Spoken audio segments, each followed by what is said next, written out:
जय हिंद मित्रांनो. एक्झाम जागरवर तुम्हा सर्वांचं पुन्हा एकदा स्वागत आहे. मित्रांनो, आजच्या चालू घडामोडीच्या सत्रात आपण नुकत्याच घडलेल्या घटनांवर आधारित MCQची प्रॅक्टिस करणार आहोत. यातील एक एक प्रश्न अत्यंत महत्त्वाचा आहे. त्यासाठी व्हिडिओ शेवटपर्यंत पहा व आपल्या मित्रांसोबत सुद्धा शेअर करा, जेणेकरून येणाऱ्या एक्झाममध्ये त्यांना सुद्धा याचा फायदा होईल. आणि आजच्या व्हिडिओची PDF डाउनलोड करायची असेल तर तुम्ही एक्झाम जागर या टेलिग्राम चॅनलवरून ते डाउनलोड करू शकता. आजची PDF संध्याकाळी 6 वाजता उपलब्ध होईल. चला तर आपण आजच्या सत्राला सुरुवात करूया. पहिला प्रश्न पहा. कोणते राज्य हे राष्ट्रीय अनुपालन कपात आणि निर्नियमन उपक्रमाअंतर्गत पहिल्या आणि दुसऱ्या टप्प्यातील सर्व प्राधान्य क्षेत्रे यशस्वीपणे पूर्ण करणारे देशातील पहिले राज्य ठरले आहे? या प्रश्नाचं उत्तर आहे पर्याय क्रमांक 1 म्हणजेच त्रिपुरा हे आता राष्ट्रीय अनुपालन कपात आणि निर्नियमन उपक्रमाअंतर्गत दोन्ही टप्प्यातील सर्व प्राधान्य क्षेत्रे यशस्वीपणे पूर्ण करणारे देशातील पहिलं राज्य ठरलं आहे. बरं, या उपक्रमाचा उद्देश काय? तर उद्योग, व्यवसाय आणि सर्वसामान्य जनतेवरील अनावश्यक सरकारी कागदपत्रे, जाचक नियम व कायदेशीर भार कमी करणे हा या उपक्रमाचा उद्देश आहे. यातील पहिल्या टप्प्यात 23 आणि दुसऱ्या टप्प्यात 28 क्षेत्रांचा समावेश होता. येथे त्रिपुरा या राज्याविषयी सांगायचे झालं तर त्रिपुराची स्थापना 1972 मध्ये करण्यात आली व स्थापनेनुसार हे 20वे राज्य होते. त्रिपुराची राजधानी आगरताळा असून सध्या इंद्रसेना रेड्डी नल्लू हे त्रिपुराचे राज्यपाल आहेत. आणि त्रिपुराचे मुख्यमंत्री कोण? तर माणिक साहा हे त्रिपुराचे मुख्यमंत्री म्हणून कार्यरत आहेत. व या राज्यामध्ये 2च नॅशनल पार्क आहेत. ते कोणते? तर क्लाउडेड लेपर्ड नॅशनल पार्क व बायसन नॅशनल पार्क हे त्रिपुरा या राज्यात स्थित आहेत. आता हा प्रश्न पहा. भारतातील पहिले मेगा ग्रीनफील्ड शिपयार्ड कोणत्या राज्यात स्थापन करण्यात येत आहे? तर आता भारतातील पहिले मेगा ग्रीनफील्ड शिपयार्ड हे तामिळनाडू या राज्यात स्थापन करण्यात येत आहे. तामिळनाडूमध्ये कुठे? तर तामिळनाडूमधील थुत्तीकुडी येथे हे ग्रीनफील्ड शिपयार्ड स्थापन करण्यात येणार आहे. मित्रांनो, अलीकडेच मॅरिटाईम विजन 2047 अंतर्गत थुत्तीकुडी येथील पहिल्या मेगा ग्रीनफील्ड शिपयार्डसाठी भारताने एक ऐतिहासिक सामंजस्य करार केला आहे. हा करार कोणाकोणात करण्यात आला? तर दक्षिण कोरियाच्या SDKSOE, एनशिप्टियन व जहाज बांधणी आणि जलमार्ग मंत्रालयाअंतर्गत सागरमाला फायनान्स कॉर्पोरेशन लिमिटेड यांच्यात हा करार करण्यात आला आहे. याआधी सुद्धा काही प्रथमच घटना घडल्यात, त्या आपण एकदा रिवाईज करून घेऊया. देशातील पहिले बासमती सेंद्रिय प्रशिक्षण केंद्र हे उत्तर प्रदेशमध्ये स्थापन करण्यात येत आहे. भारतातील पहिले लो एमिशन झोन हे पुण्यात स्थापन होत आहे. गिग कामगारासाठी तक्रार निवारण प्रणाली सुरू करणारे पहिले राज्य कर्नाटक. भारताची पहिली व्यावसायिक सी प्लेन सेवा लक्षद्वीप. देशातील पहिली कागदविरहित राज्य न्यायव्यवस्था सिक्कीम. पहिले मोती उत्पादन क्लस्टर झारखंड. तर भारताची पहिली अर्बन टेस्ट बेड आणि एरोसोल वेधशाळा ही चेन्नईमध्ये स्थापन करण्यात आली आहे. Next question. International big cat अलायन्समध्ये कोणता देश सामील होणार आहे? तर मित्रांनो, आता इंटरनॅशनल बिग कॅट अलायन्सचा सौदी अरेबिया हा नवीन सदस्य बनणार आहे. यात सामील झाल्यानंतर सौदी अरेबिया हा इंटरनॅशनल बिग कॅट अलायन्सचा कितवा सदस्य असेल? तर सौदी अरेबिया या अलायन्सचा 26वा सदस्य असणार आहे. मित्रांनो, 1 जून रोजी इंटरनॅशनल बिग कॅट अलायन्सची पहिली शिखर परिषद ही भारतात पार पडणार आहे व त्या दरम्यानच सौदी अरेबिया या अलायन्समध्ये सामील होईल. या आंतरराष्ट्रीय बिग कॅट अलायन्सची स्थापना कधी करण्यात आली होती? तर पंतप्रधान मोदी यांनी 9 एप्रिल 2023 रोजी म्हैसूर येथे प्रोजेक्ट टायगरच्या 50व्या वर्धापन दिनानिमित्त या युतीची अधिकृत घोषणा केली होती. याचा उद्देश काय? तर वाघ, सिंह, बिबट्या, हिमबिबट्या, चित्ता, जगवार आणि पुमा या 7 प्रमुख मार्जार प्रजातींच्या संरक्षणासाठी जागतिक सहकार्य वाढवणे हा या अलायन्सचा उद्देश आहे व याचं मुख्यालय नवी दिल्ली येथे स्थित आहे. पुढील प्रश्न.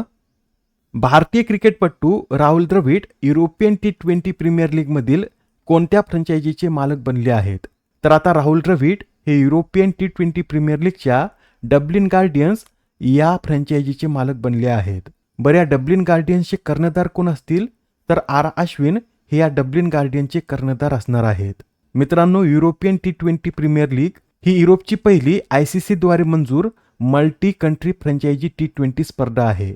या स्पर्धेचं आयोजन आयर्लंड, स्कॉटलंड आणि नेदरलँड्स क्रिकेट बोर्डच्या सहकार्याने केलं जात आहे व यातील डब्लिन गार्डियन्स या संघाचे मालक हे राहुल द्रविड असून याचं कर्णधारपद आर अश्विन हे सांभाळतील. महत्त्वाचा प्रश्न आहे, येणाऱ्या एक्झाममध्ये निश्चित विचारण्यात येईल, लक्षात ठेवा. आणि आता हा प्रश्न पहा काय म्हणतो. सरकारने केंद्रीय अन्वेषण विभागाच्या म्हणजे सीबीआयच्या संचालकांचा कार्यकाळ हा 1 वर्षांनी वाढवला, तर सध्या सीबीआयचे संचालक कोण हेच आपल्याला सांगायचं आहे. तर मित्रांनो, सध्या सीबीआयचे संचालक हे प्रवीण सूद आहेत. प्रवीण सूद यांचा कार्यकाळ हा 24 मे 2026 रोजी संपणार होता, पण आता यात 1 वर्षाने वाढ करून त्यांचा कार्यकाळ हा 24 मे 2027 पर्यंत वाढवण्यात आला आहे. प्रवीण सूद यांची दुसरी मुदतवाढ आहे. यापूर्वी त्यांना मे 2025 मध्ये सुद्धा मुदतवाढ दिली होती व आता पुन्हा एकदा त्यांचा कार्यकाळ वाढवून मे 2027 पर्यंत करण्यात आला आहे. सीबीआय संघटनेविषयी सांगायचं झालं तर सीबीआयची स्थापना संतानम समितीच्या शिफारसीवरून 1 एप्रिल 1963 मध्ये करण्यात आली. याचं मुख्यालय नवी दिल्ली येथे स्थित असून याचं ब्रीदवाक्य काय तर इंडस्ट्री, इम्पार्शिलिटी, इंटिग्रिटी असे याचं ब्रीदवाक्य आहे. पुढील प्रश्न, 2026-27 कालावधीसाठी भारतीय उद्योग परिसंघाचे अध्यक्ष म्हणून कोणाची नियुक्ती करण्यात आली.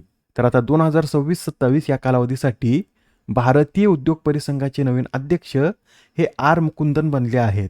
त्यांच्या आधी राजीव मेमानी हे या पदावर कार्यरत होते व त्यांच्या जागी आता आर मुकुंदन यांची नियुक्ती करण्यात आली. ते 2026-27 या वर्षासाठी अध्यक्ष असतील. आता हा प्रश्न पहा, कोणत्या देशाने द्वेषविरोधी कायद्याअंतर्गत निओ नाझी संघटना नॅशनल सोशलिस्ट नेटवर्कवर अधिकृतपणे बंदी घातली आहे. तर अलीकडेच ही बंदी ऑस्ट्रेलिया या देशानं घातली. ऑस्ट्रेलिया या देशाने 15 मे 2026 रोजी नवीन द्वेषविरोधी कायद्याअंतर्गत या नॅशनल सोशलिस्ट नेटवर्कवर अधिकृतपणे बंदी घातली आहे. या कायद्याचे उल्लंघन केल्यास यात कमाल 15 वर्षापर्यंतच्या तुरुंगवासाची शिक्षा सुद्धा होऊ शकते. पुढील प्रश्न, मित्रांनो, नुकतंच डॉक्टर आनंद नाडकर्णी यांचं 68व्या वर्षी निधन झालं आहे. त्यांच्याशी संबंधित हा प्रश्न असून यात काय विचारलं तर डॉक्टर आनंद नाडकर्णी यांनी ठाणे येथे मानसिक आरोग्यासाठी कोणत्या प्रसिद्ध संस्थेची स्थापना केली होती. तर डॉक्टर आनंद नाडकर्णी यांनी ठाणे येथे इन्स्टिट्यूट फॉर सायकोलॉजिकल हेल्थ या संस्थेची स्थापना केली होती. आनंद नाडकर्णी हे एक प्रसिद्ध मनोविकार तज्ज्ञ होते. याबरोबरच ते विचारवंत लेखक आणि सामाजिक कार्यकर्ते देखील होते. त्यांचा जन्म 1958 साली जळगाव येथे झाला होता व त्यांच्या वैद्यकीय शिक्षणाविषयी सांगायचं झालं तर त्यांनी मुंबईतील सेंट जीएस येथून वैद्यकीय शिक्षण घेतले. त्यांनी मुंबई विद्यापीठातून सुवर्ण पदकासह MDची पदवी प्राप्त केली होती. त्यानंतर त्यांनी 1986 मध्ये डॉक्टर सुनंदा अवचट यांच्या सहकार्याने पुण्यात मुक्तांगण पुनर्वसन केंद्र उभारलं. तर 1990 मध्ये ठाण्यात इन्स्टिट्यूट फॉर सायकोलॉजिकल हेल्थची स्थापना केली. त्यांनी आपल्या हयातीत मानसिक आरोग्य, अध्यात्म व जीवनशैलीवर 27हून अधिक लोकप्रिय पुस्तके लिहिली आहेत. त्यातील काही सांगायची झाले तर स्वभाव विचार, गदे पंचविशी, विषादयोग, वेदक सत्ता व मनमैत्रीचे प्रदेश ही त्यांची काही गाजलेली पुस्तके आहेत. यासच त्यांनी नाटक सुद्धा लिहिले असून रंग माझा आला, असेच सारे, जन्मरहस्य व त्या तिघांची गोष्ट आणि मायसभा ही त्यांची काही गाजलेली नाटक आहेत. नेक्स्ट क्वेश्चन, पश्चिम बंगाल विधानसभेच्या अध्यक्षपदी कोणाची नियुक्ती करण्यात आली. तर आता पश्चिम बंगाल विधानसभेचे अध्यक्ष हे रतींद्र बोस बनले आहेत. व विशेष बाब म्हणजे स्वातंत्र्योत्तर इतिहासात पश्चिम बंगालच्या विधानसभा अध्यक्षपदावर विराजमान होणारे रतींद्र बोस हे उत्तर बंगालमधील पहिलेच आमदार ठरले आहेत. ते उत्तर बंगालमधील कूचबिहार दक्षिण विधानसभा मतदारसंघातून निवडून आले आहेत. आजच्या सत्रामधील शेवटचा प्रश्न पहा, दरवर्षी आंतरराष्ट्रीय प्रकाश दिन कधी साजरा केला जातो. तर हा जो आंतरराष्ट्रीय प्रकाश दिन आहे हा दरवर्षी 16 मे रोजी साजरा केला जातो. हा दिवस 16 मे रोजीच का साजरा केला जातो तर 1960 मध्ये भौतिकशास्त्रज्ञ आणि अभियंता थिओडोर मेमन यांच्या लेझरच्या पहिल्या यशस्वी ऑपरेशनच्या वर्धापन दिनानिमित्त दरवर्षी 16 मे रोजी आंतरराष्ट्रीय प्रकाश दिवस साजरा केला जातो. या आधीच्या सत्रात तुमच्यासाठीचा प्रश्न होता, देशातील पहिल्या कार्यान्वित PM मित्र मेगा टेक्सटाईल पार्कचं उद्घाटन कोठे करण्यात आले. या प्रश्नाचं उत्तर आहे पर्याय क्रमांक 3, म्हणजेच या पार्कचं उद्घाटन तेलंगणामध्ये करण्यात आलं. तेलंगणामध्ये कुठे तर तेलंगणातील वारंगल येथे या पार्कची निर्मिती करण्यात आली आहे. आजच्या सत्रामधील तुमच्यासाठीचा प्रश्न पहा, कॅनेडियन अकॅडमी ऑफ इंजिनिअरिंगचे फेलो म्हणून निवड झालेले पहिले भारतीय शास्त्रज्ञ कोण आहेत. आता या प्रश्नाचं उत्तर कमेंटमध्ये देण्याचा प्रयत्न करा. उत्तर चुकलं तरी काय हरकत नाही, कारण ज्यावेळेस तुम्हाला या प्रश्नाचं योग्य उत्तर माहीत होतं त्यावेळेस हा प्रश्न तुमच्या दीर्घ काळापर्यंत लक्षात राहतो. तर आता पुढच्या सत्रात पुन्हा भेटूया. धन्यवाद.